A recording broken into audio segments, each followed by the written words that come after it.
একদিন আগেই আমরা একটা ভিডিও বানিয়েছিলাম যে বিশ্বকাপ শেষ হচ্ছে, বিশ্বকাপ শেষে বাংলাদেশের কোন ক্রিকেটাররা কোন ফ্র্যাঞ্চাইজি টুর্নামেন্টে খেলবেন, কজন ক্রিকেটার খেলবেন, কে কোন দলের হয়ে খেলবেন, এরকম একটা ভিডিও আপনাদের বানিয়েছিলাম। সেটা নিয়ে আলোচনা করব, কিন্তু নতুন একটা তথ্য দিবে এবং নতুন একটা তথ্য নিয়ে যে বাংলাদেশের মানুষের সবসময় আক্ষেপ বাংলাদেশের ক্রিকেটারদের কেন ফ্র্যাঞ্চাইজি ক্রিকেটে যখন ডাকা হয়, মানে এমনিতেই দল পান না খুব বেশি ক্রিকেটার, কিন্তু যখন ডাকা হয় তখন কেন এনওসি দেওয়া হয় না, সেই আক্ষেপটা খুব সম্ভবত এবার ঘুষতে যাচ্ছে।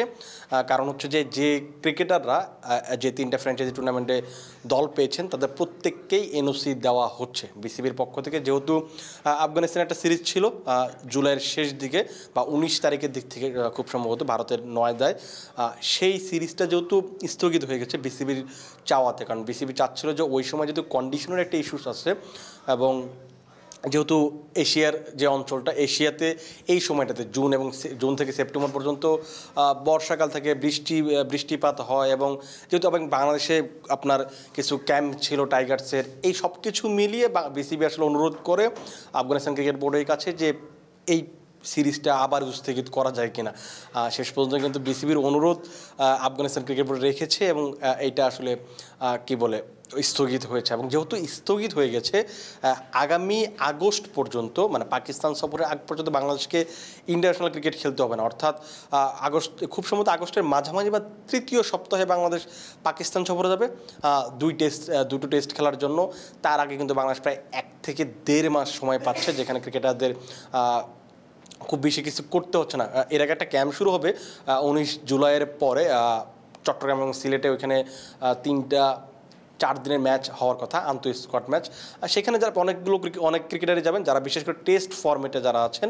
আর যেহেতু এই বছর বাংলাদেশকে অনেকগুলো টেস্ট খেলতে হবে, ভারতের সাথে খেলতে হবে, পাকিস্তান, ওয়েস্ট ইন্ডিজ এবং সাউথ আফ্রিকার সাথে খেলতে হবে, সেটার একটা প্রস্তুতি স্বরূপ সেখানে যাবেন। কিন্তু বেশ কয়েকজন ক্রিকেটার বাংলাদেশের যারা কিনা ফ্র্যাঞ্চাইজি টুর্নামেন্ট খেলে বেড়াবেন এই সময়টাতে, যেখানে আপনি ধরুন এলপিএলটা শুরু হচ্ছে 1 তারিখ থেকে, এই 1 জুলাই থেকে। সেই টুর্নামেন্টে বাংলাদেশের 3 জন ক্রিকেটার খেলবেন, যেখানে ডাম্বুলা সিক্সার্সের হয়ে খেলবেন মুস্তাফিজুর রহমান এবং তাওহিদ হৃদয়। মুস্তাফিজুর রহমানকে চেন্নাই সুপার কিংসে যখন তিনি খেলছিলেন, যে পারফরমেন্স করেছিলেন, সেই পারফরমেন্সের পরই কিন্তু এই ডাম্বুলা, তখন বাংলাদেশ একটা প্রতিষ্ঠানের দল ছিল, তারা মালিকানা ছিলেন, কিন্তু তাদের অপ্রীতিকর একটা ঘটনার কারণে তাদের মালিকানা সরিয়ে দেওয়া হয় এবং ওই সময় তারা মুস্তাফিজুর রহমানকে সরাসরি সাইন করিয়েছিল।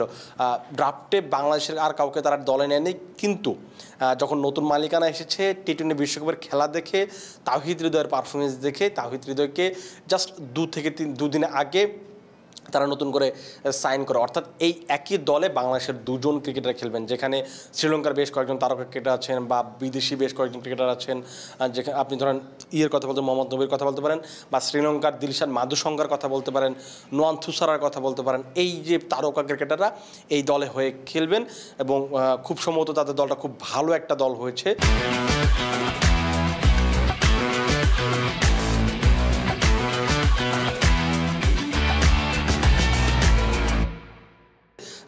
তাওহিদ হৃদয় এবং মুস্তাফিজুর রহমান, বাংলাদেশের মানুষ নিশ্চিতভাবে এই দলটাকে সমর্থন করবে। বাংলাদেশের যখনই একটা ফ্র্যাঞ্চাইজি টুর্নামেন্ট হয়, বাংলাদেশের ক্রিকেটাররা যে ফ্র্যাঞ্চাইজির হয়ে খেলেন, বাংলাদেশের মানুষের সেটার প্রতি আলাদা একটা সফট কর্নার থাকে এবং সবসময় সেই দলটাকে সাপোর্ট করে, যেমন বাংলাদেশের ক্রিকেটাররা ভালো ক্রিকেটটা খেলতে পারেন, সেটা কিন্তু একটা বড় ব্যাপার। এবং বাংলাদেশের আরও একজন ক্রিকেটার এলপিএলে খেলবেন, যেখানে কলম্বো স্ট্রাইকার্সের হয়ে খেলবেন তাসকিন আহমেদ।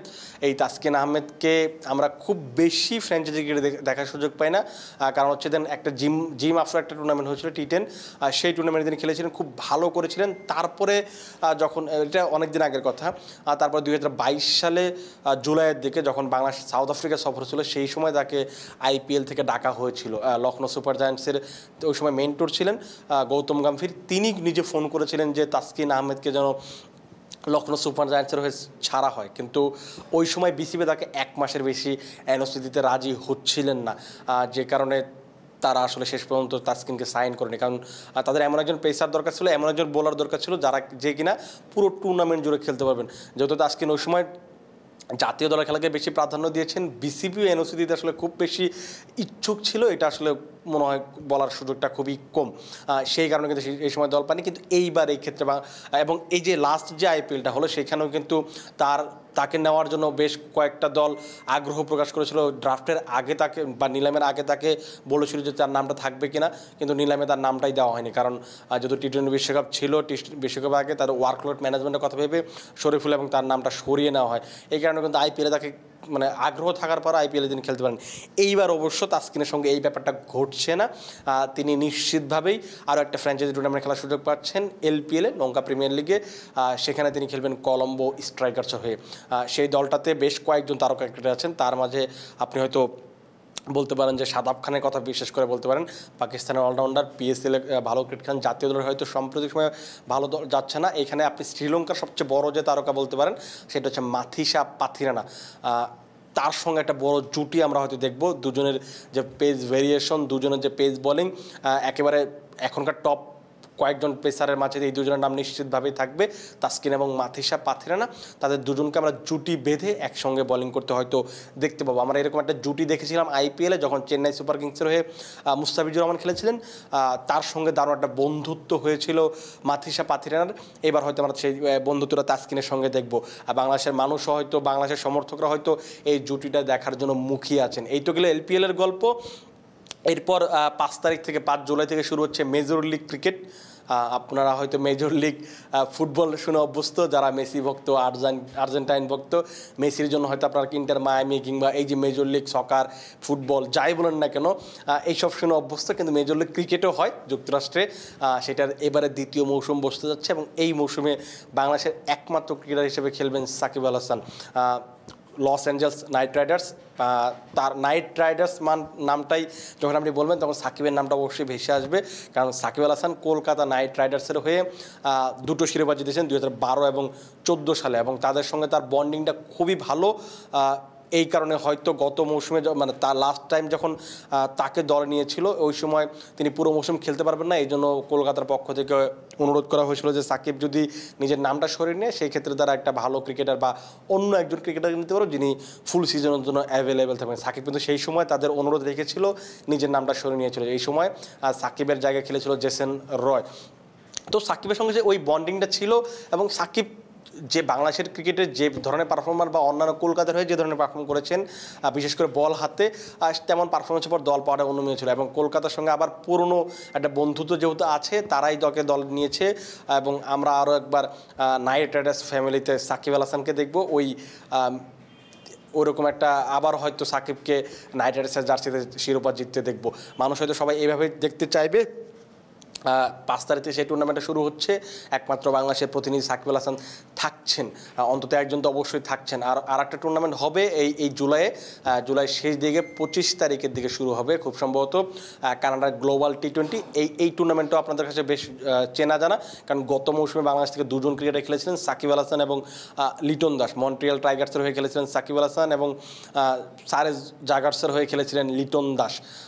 তো এই 2জন ক্রিকেটারের মাঝে এবার সাকিব আল হাসান থাকছেন, কিন্তু লিটন দাস দল পাননি, যেখানে তিনি খেলবেন বাংলা টাইগার্স মিসিসাগার হয়ে।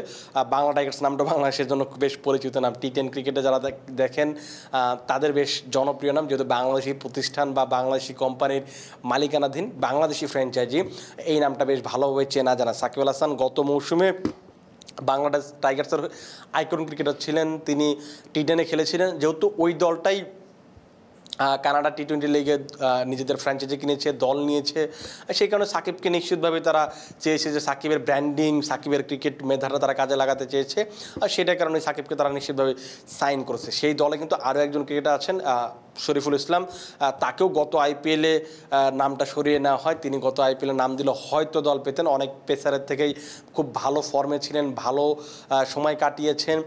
গত 1 বছর ধরে যে ধরনের পারফরমেন্স করছেন তার দল পাওয়াটা খুব যৌক্তিক ছিল। তিনি যদি দল পেতেন সেটা খুব ভালোই হতো, কিন্তু শেষ পর্যন্ত যেহেতু নামটা দেননি এই কারণে তার দলটা পাওয়া হয়নি। আর যেটা বলছিলাম যে এই যে বাংলা টাইগার্স মিসিসাগার হয়ে শরীফুল ইসলামও খেলবেন, যদিও এই বিশ্বকাপে তিনি ম্যাচ খেলার সুযোগ পাননি, তার একটা হাতের ইঞ্জুরি ছিল। ফিট হওয়ার পরও একাদশে আসলে তানজিম সাকিব বা অন্যান্য যেভাবে পারফর্ম করছিলেন এই কারণে হয়তো সুযোগটা মেলেনি। আমরা 2জন বাংলাদেশকে দেখব বাংলা টাইগার্সের বাংলাদেশি প্রতিষ্ঠানের হয়ে খেলতে, এবং আরও আছে আরও 2জন ক্রিকেটার এই টুর্নামেন্টে খেলবেন, যেখানে মন্ট্রিয়াল টাইগার্সের হয়ে খেলবেন মোহাম্মদ সাইফুদ্দিন। গতবার যে দলটার হয়ে খেলেছেন সাকিব আল হাসান, মোহাম্মদ সাইফুদ্দিনকে নিয়ে লাস্ট কয়েক মাসে অনেক বেশি আলোচনা হয়েছে। গত বিপিএলে তিনি ইনজুরি থেকে ফেরার পর যে ধরনের পারফরমেন্স করেছিলেন, তার জাতীয় দলে ডাক পাওয়া কিংবা বিশ্বকাপে যাওয়াটা খুব অনুমেয় ছিল। জাতীয় দলে ডাক পেয়েছিলেন, শ্রীলঙ্কার বিপক্ষে ডাক না পেলেও তিনি জিম্বাবুয়ের বিপক্ষে খেলেছিলেন, 4টা ম্যাচ খেলেছিলেন, 8টা উইকেট নিয়েছিলেন, কিন্তু তার পারফরমেন্সে নির্বাচকরা খুশি ছিলেন না এবং তার জায়গায় যে কারণে তানজিম সাকিবকে বিশ্বকাপে নিয়ে যাওয়া হয়, তখন কিন্তু অনেক বেশি আলোচনা সমালোচনা হয়েছে এই সিদ্ধান্তটা নিয়ে। তিনি আবারও ক্রিকেটে ফিরছেন, একদম মন্ট্রিয়াল টাইগার্সের হয়ে তিনি এই টুর্নামেন্টটা খেলবেন। আরও একজন বাংলাদেশি এই টুর্নামেন্ট খেলবেন, সেটার তিনি হচ্ছেন রিশাদ হোসেন। খুব সম্ভবত এই লাস্ট 4-5 মাসে বাংলাদেশের টপ পারফর্মারদের একজন রিশাদ হোসেন। এই টুর্নামেন্টে আপনি বিশ্বকাপটা যেটা হলো, সেখানে যদি আপনি বাংলার সবচেয়ে বড় ফাইন্ডিংয়ের কথা বলেন, তাহলে রিশাদ হোসেনের নামটাই সবার আগে আসবে। এই টুর্নামেন্টে 14টা উইকেট নিয়েছেন, সাকিব আল হাসানকে পেছনে ফেলেছেন এবং যে বোলিংটা তিনি করেছেন তাকে নিয়ে যে তার যে ইমপ্রেশনটা ছিল, তাকে নিয়ে যে ইমপ্রেস হয়েছেন অনিল কুম্বলে, ওয়াসিম জাফর বা আরও বেশ সাবেক ক্রিকেটার যারা ছিলেন, জনপ্রিয় সাবেক ক্রিকেটার বা কিংবদন্তি ক্রিকেটার যারা ছিলেন, তারা অনেকেই রিশাদের প্রশংসা করেছেন এবং সেই প্রশংসার প্রতিদান কিন্তু তিনি তার পারফরমেন্স দিয়েছেন। নাজমুল হাসান শান্ত যখন রিশাদকে বল হাতে তুলে দিয়েছেন, প্রত্যেকটা সময় তিনি উইকেট এনে দিয়েছেন, ব্রেক থ্রু এনে দিয়েছেন, দলের গুরুত্বপূর্ণ সময়ে উইকেট এনে ম্যাচ জেতাতে বড় ভূমিকা রেখেছিলেন। তো এই পারফরমেন্সের পর তার হয়তো দল পাওয়াটা খুব স্বাভাবিক ব্যাপার ছিল এবং প্রথমবারের মতো তিনি কোনো ফ্র্যাঞ্চাইজি টুর্নামেন্টে খেলতে যাবেন বাংলাদেশের বাইরে, সেটা তার জন্য নতুন একটা এক্সপিরিয়েন্স হবে এবং সেখানে তাকে আসলে নিশ্চিত করতে হবে যে তিনি বিশ্বকাপে যে ধরনের পারফরমেন্স করেছেন, তার দলে বেশ কয়েকজন তারকা ক্রিকেটার আছেন, তার অন্যতম একজন শাহিন শাহ আফ্রিদি, সেই দলটার হয়ে তাকে ভালো ক্রিকেট খেলতে হবে, নিজের নামটা উজ্জ্বল করতে হবে এবং নিজের যে জায়গাটা তিনি প্রাপ্য সেই জায়গাটা আরও স্থায়ী করতে হবে এবং নিজের নামটা খোদাই করতে হবে। তিনি যদি সেটা করতে পারেন, সেক্ষেত্রে নিজের যেমন ভালো হবে, বাংলাদেশের ক্রিকেটের জন্য খুব ভালো ব্যাপার হবে। তো এই যাদের কথা বলছিলাম তাদের সবাইকে বিসিবি এনওসি দিচ্ছে, যেহেতু আফগানিস্তান সিরিজটা হচ্ছে না এবং এই সময় তাদের ক্রিকেটারকে ছেড়ে দেওয়া হবে। আমার কাছে মনে হয় বিসিবির এই সিদ্ধান্তটা খুবই ভালো সিদ্ধান্ত, কারণ আপনি যদি টি-20 ক্রিকেটে উন্নতি করতে চান, আপনাকে অবশ্যই জাতীয় দলে খেলা তো খেলতে হবে, সেই সঙ্গে আপনি যখন ফ্র্যাঞ্চাইজি টুর্নামেন্টে খেলবেন, ফ্র্যাঞ্চাইজি লিগগুলোতে খেলবেন, তখন কিন্তু আপনি অনেক কিছু শেখার সুযোগ পাবেন, অনেক বড় বড় ক্রিকেটারদের সঙ্গে আপনি ড্রেসিং রুম শেয়ার করার সুযোগ পাবেন এবং অনেক প্রেশার মুভমেন্ট আপনি পাবেন, যেটা আপনি হয়তো জাতীয় দলে এই মোমেন্টগুলো ফেস করতে পারবেন না। এই মোমেন্টগুলো আপনি যে ওভারকাম করতে পারেন, সেক্ষেত্রে কিন্তু আপনার সুযোগ থাকবে এগুলোকে জাতীয় দলে কাজে লাগানো, যেটা মুস্তাফিজুর রহমান গত মৌসুমে চেন্নাইয়ের হয়ে যেটা করেছেন, সেটা জাতীয় দলের হয়ে করেছেন। এই জিনিসটা যদি সবাই করতে পারে, সেক্ষেত্রে বাংলাদেশের ক্রিকেট এগিয়ে যাবে, যেমনটা আফগানিস্তানের ক্রিকেটটা এগিয়ে গেছে।